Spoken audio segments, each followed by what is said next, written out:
ఆయనకు తెలియకుండా ఆ ట్రాక్టర్లకు సంబంధించిన కమిషన్లు అంటే 120 కోట్ల కమిషన్లు వచ్చిందట. ఆ 120 కోట్ల కమిషన్ల సంబంధించిన శాఖ మంత్రి తెలియకుండా చేయడం ద్వారా అప్పుడు అడిగిండు ఆ మాజీ మంత్రి ఎర్రబెల్లి దయాకర్ రావు కావచ్చు. అడిగితే ఆయనకు ఖరీదైన కార్ గిఫ్ట్ ఇచ్చేసి మామ అనిపించారట. ఆ కార్ గిఫ్ట్ ఇచ్చి కూడా దానికి ఈఎంఐ కట్టలేదు. ఇప్పుడు ఆ ఈఎంఐ కట్టుకోవాల్సిన పరిస్థితి ఏర్పడట. పరిస్థితి ఎంత దారుణంగా ఉంది చూడండి. వరంగల్లో ఆ ఇద్దరు నాయకులు కొన్ని రోజులు మాటలు లేకపోయాట. ఇంకెవరు వరంగల్లో మాజీ మంత్రి ఎవరు ఉంటారు? సత్యవతి రాథోడ్, ఎర్రబెల్లి దయాకర్ ఇద్దరే మంత్రులు ఉన్నాయి ఉమ్మడి జిల్లాకు. సో సత్యవతి రాథోడ్ ఆ శాఖ కాదు, ఆమెకు సంబంధం లేదు, ఆమెకు అంత ప్రియారిటీ కూడా ఇయ్యరు. సో ఇప్పుడు ఉన్నది ఎవరు? ఎర్రబెల్లి దయాకర్ రావు పరిస్థితి ఇట్లా కనబడతా ఉంది. 120 కోట్ల అవినీతి పల్లె ప్రగతిలో నొక్కేసిన సంతోష్ రావు. ట్రాక్టర్ల స్కీమ్లో బినామీ పేరిట అక్రమాలు. పల్లె ప్రగతికి పోటీగా గ్రీన్ ఇండియా డ్రామా. గట్టిగా నిలదీసిన నాటి మంత్రికి ఖరీదైన కారు. కవితక్క అప్డేట్స్ ఎక్స్ అకౌంట్లో సంచలన ఆరోపణలు చూస్తూ ఉన్నాం. సో కవితక్క అప్డేట్స్ అంటూ ఏదో ఎక్స్ అకౌంట్ ఉన్నదట. దానిలో మరి సంతోష్ రావు మీద పెద్ద ఎత్తున ఆరోపణలు చేసి చెప్పేసి అంటా ఉన్నారు. ఒకసారి చూద్దాం. ఆ అకౌంట్ ఓపెన్ చేసి కూడా అందులో ఆమె ఏం మాట్లాడింది ఏంది ఒకసారి చూసేటువంటి ప్రయత్నం అయితే చేద్దాం. సో అది ఓపెన్ అయ్యే ముందు చూడండి. దీపావళికి ముందే బీఆర్ఎస్లో పొలిటికల్ బాంబులు పేలుతున్నాయి. బీఆర్ఎస్కు రాజీనామా చేసినటువంటి కవిత ఆ పార్టీ నేతలు హరీష్ రావు, సంతోష్ రావు అవినీతి అనుకొండలు అంటూ చేసిన వ్యాఖ్యలు తీవ్ర దుమారం రేపాయి. సో నేను కవితక్క గారిని చాలా విషయాలు కూడా అడుగుతా ఉన్నాను. సంతోష్ రావు విషయంలో మీరు చేస్తున్నటువంటి ఆరోపణలు ఏవైతే ఉన్నాయో ఇంకా చాలా విషయాలు కూడా మీరు చెప్పాల్సిన అవసరం అయితే ఉంటుంది. సంతోష్ రావు విల్లాలు ఎక్కడ ఉన్నాయి? సంతోష్ రావు ఆస్తులు ఎక్కడ ఉన్నాయి? ఆయన ఫామ్ హౌస్లు ఎక్కడ ఉన్నాయి? ఆయన యొక్క పెట్టుబడులన్నీ కూడా సింగపూర్, మలేషియా, అమెరికా లాంటి ప్లేసెస్లో ఉన్నాయి. కొన్నిసార్లు లండన్లో 100 కోట్లతోటి విల్లాలు కొన్నటువంటి సందర్భాలు ఉన్నాయని చెప్పేసి పెద్ద ఎత్తున పేపర్లో కూడా రావడం జరిగింది. వాటి విషయాలు ఖచ్చితంగా మీకు పూర్తి సమాచారం ఆధారాలతో ఉంటుంది. ఆ ఆధారాలను కూడా బయట పెట్టాలని చెప్పేసి కూడా మేము కోరుతా ఉన్నాం. ఎందుకంటే మీకు చాలా విషయాలు కూడా తెలిసి కూడా కొన్ని విషయాలు మీరు చెప్పలేకపోతున్నారా లేదా తెలియదు. కానీ మొత్తానికైతే మీ దగ్గర ఉన్నటువంటి సమాచారం ఎవరి దగ్గర లేదు. ఖచ్చితంగా మీరు చెప్తే బాగుంటుంది అనేది మా యొక్క అభిప్రాయం. ప్రజలకు తెలవాలి. ఈ విషయంలో కవిత అభిమానులు వర్సెస్ బీఆర్ఎస్ శ్రేణుల మధ్య సోషల్ మీడియాలో వార్ నడుస్తూనే ఉన్నది. సో తాజాగా బీఆర్ఎస్ నేత ఒకరు ట్రాక్టర్లతో ఏకంగా 120 కోట్లు నొక్కేశారని కవిత మద్దతుదారులు సోషల్ మీడియాలో పోస్ట్ చేయడం సంచలనంగా మారింది. పరోక్షంగా చేసిన వ్యాఖ్యలు సంతోషాన్ని ఉద్దేశించవే అని చర్చ సోషల్ మీడియాలో నడుస్తుంది. కవితక్క అప్డేట్స్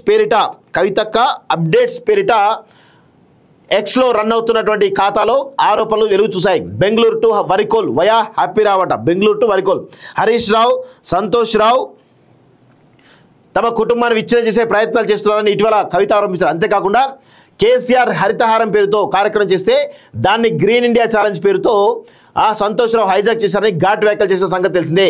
ఈ కామెంట్ చేసి 24 గంటలను గడవక ముందే సంతోష్ రావు 120 కోట్ల అవినీతికి పాల్పడ్డారంటూ సంచలనమైనటువంటి వ్యాఖ్యలు కవితక్క అప్డేట్స్ పేరుతో ఉన్నటువంటి ఎక్స్ ఐడిలో షేర్ కావడం కలకలం రేపుతున్నది. ఈ పోస్టులోని వివరాల ప్రకారం కేసీఆర్ ప్రభుత్వం మహాత్మా గాంధీ స్ఫూర్తితో పల్లె ప్రగతి అనే అద్భుతమైన కార్యక్రమం ప్రారంభించింది. కానీ ప్రభుత్వం ప్రతి గ్రామ పంచాయతీ ఇచ్చే ట్రాక్టర్లపై సంతోష్ రావు కన్నుపడింది. దాంతో సిద్దిపేట జిల్లా కోయడ మండలం వరికోలట గ్రామానికి చెందిన కోడి పందాలు నిర్వహించే స్నేహితులతో 120 కోట్లకు పైగా కమిషన్ కోసం సంతోష్ రావు స్కెచ్ వేశారు. అప్పటికే ఆ బినామీకి ట్రాక్టర్ సంబంధించిన బిజినెస్ చేసిన అనుభవం ఉండడం వల్ల బెంగళూరులో ట్రాక్టర్ కంపెనీలో పిలిపించుకొని ఒక్కో ట్రాక్టర్కి ₹1,00,000 ఇవ్వాలనే ఒప్పందం కూర్చున్నారు. ఈ ఒప్పందంలో అప్పటి సంబంధిత శాఖ మంత్రి దయ లేకుండా పక్కన పెట్టారు. అతనికి వాటా ఇవ్వలేదు. ఆ మంత్రి గట్టిగా అడిగేసరికి అతనికి ఒక ఖరీదైన కారును ఇచ్చారు. ఆ తర్వాత ఆ కారుకు ఈఎంఐ సైతం కట్టలేదు. సంతోష్ రావు వల్ల ఇప్పటికే సదరు మాజీ మంత్రి అవసరం లేని ఆ కారుకు తన సొంత డబ్బులతో ఈఎంఐ కట్టుకోవాల్సిన పరిస్థితికి వచ్చారు. 120 కోట్లకు పైగా డబ్బును సంతోష్ రావు అతని బినామీ పంచుకొని నాటి మంత్రికి మాత్రం మొండి చేయి చూపించారని ఎక్స్లో పోస్ట్ ఆరోపించారంటూ చూస్తా ఉన్నాం. ఒకసారి దాని గురించి కూడా చాలా డీటెయిల్గా మాట్లాడదాం, ఒకసారి తెలుసుకుందాం కవితక్క అప్డేట్స్ గురించి. చూడండి, కేసీఆర్ గారు మహాత్మా గాంధీ గారిని స్ఫూర్తిగా తీసుకొని పల్లె ప్రగతి అనే ఒక అద్భుతమైన కార్యక్రమం ప్రారంభించారు. సంతోషంగా హ్యాపీరావు గ్రీన్ ఇండియా అనే కొత్త డ్రామా మొదలుపెట్టాడు. అతని కన్ను ప్రతి గ్రామ పంచాయతీకి ఇచ్చే ట్రాక్టర్ల మీద పడింది. తన బినామీ అయిన వరికోలు వాసి కోడి పందాలు చేసే హ్యాపీరావు క్లాస్ దోస్తో 120 కోట్ల కమిషన్ కోసం స్కెచ్ వేశాడు. అప్పటికే ఆ పిఎస్ఆర్ ట్రాక్టర్ సంబంధించిన బిజినెస్ చేసి ఉండడం వల్ల బెంగళూరులో ట్రాక్టర్ కంపెనీ పిలిపించుకొని ఒక్కో ట్రాక్టర్కు ₹1,00,000 ఇవ్వాలని ఒప్పందం కూర్చుకున్నాడు. ఈ ఒప్పందంలో అప్పటి సంబంధిత శాఖ మంత్రి దయ లేకుండా పక్కన పెట్టి అతనికి వాటా ఇవ్వలేదు. ఆ మంత్రి కావాలని గట్టిగా అడగగా అతనికి ఒక ఖరీదైన కారు ఇంటికి పంపించారు. ఇక్కడ ట్విస్ట్ ఏంటంటే ఆ కారుకి ఈఎంఐ కూడా కట్టలేదు. హ్యాపీ రావు వల్ల ఇప్పటికీ ఆ సదరు మాజీ మంత్రి ఆ అవసరం లేని కారుకు తన సొంత పైసలతో ఈఎంఐ కట్టుకోవాల్సిన పరిస్థితి వచ్చాడు. 120 కోట్లు ఇద్దరు పంచుకొని ఆ మంత్రికి మొండి చేయి చూపించారు. ఉమ్మడి వరంగల్ జిల్లాలో ఆ ఇద్దరు నాయకులకు కొన్ని రోజులు మాటలు లేకపోయాయి. ఈ మధ్యనే కుట్టు మిషన్లు పంచుతున్నారట. అబ్బాబ్బాబ్బాబ్బాబ్బాబ్బా, ఇది మామూలు విషయం కాదు. ఇది ఖరీదైన కారు ఇస్తే కూడా ఆ మాజీ మంత్రి ఎవరు, ఎర్రబెల్లి దయాకర్ రావు, పోచంపల్లి శ్రీనివాసరెడ్డి, సంతోష్ రావు లాగానే కనబడతా ఉంది తప్ప ఏదీ లేదు ఇక్కడ. సో ఎంత దారుణంగా ఉంది. 120 కోట్లు ఆయన సంబంధిత శాఖ మంత్రి ఎవరు, ఎర్రబెల్లి దయాకర్ రావు అయ్యి ఉంటుంది. ఇంకా పంచాయతీరాజ్ శాఖ మంత్రి ఒకటప్పుడు ఆయనే. సో అప్పుడు ఆ శాఖ మంత్రిగా ఉన్నప్పుడు ఆయనకు తెలియకుండా ఆ ట్రాక్టర్లకు సంబంధించిన కమిషన్లు అంటే 120 కోట్ల కమిషన్లు వచ్చినాయట. ఆ 120 కోట్ల కమిషన్ల సంబంధిత శాఖ మంత్రి తెలియకుండా చేయడం ద్వారా అప్పుడు అడిగిండు ఆ మాజీ మంత్రి ఎర్రబెల్లి దయాకర్ రావు కావచ్చు. అడిగితే ఆయనకు ఖరీదైన కార్ గిఫ్ట్ ఇచ్చేసి మామ అనిపించారట. ఆ కార్ గిఫ్ట్ ఇచ్చి కూడా దానికి ఈఎంఐ కట్టలేదు.